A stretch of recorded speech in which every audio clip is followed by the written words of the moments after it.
It's really surreal to be a part of this film and to be, part of the Blade Runner universe. That was something that I grew up on and was just so influential in everything, that I watched as a kid. So it's surreal to be here and be a part of that.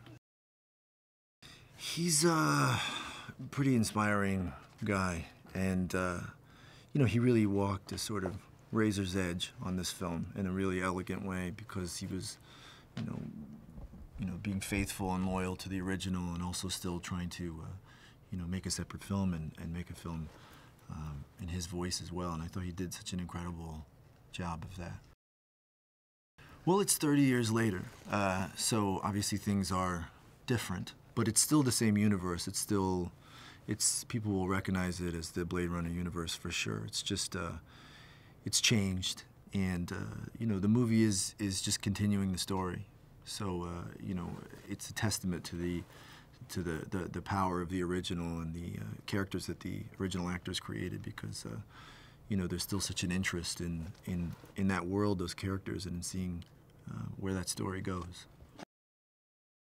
I think whether you've seen the original or not,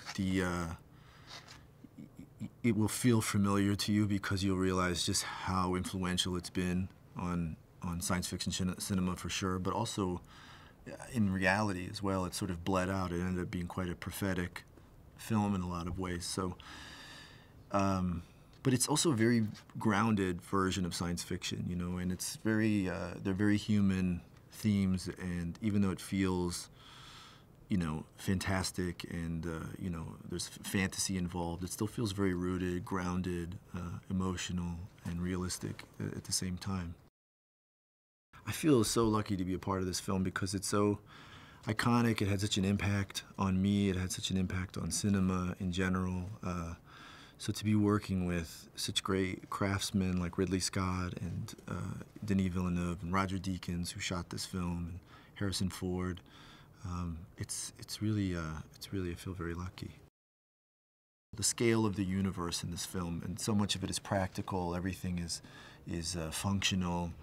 It was a living, breathing universe that they created while we shot the film. It was an incredible thing to inhabit, and I can only imagine, on screen, just the scale will be something that you probably want to experience in all of its glory.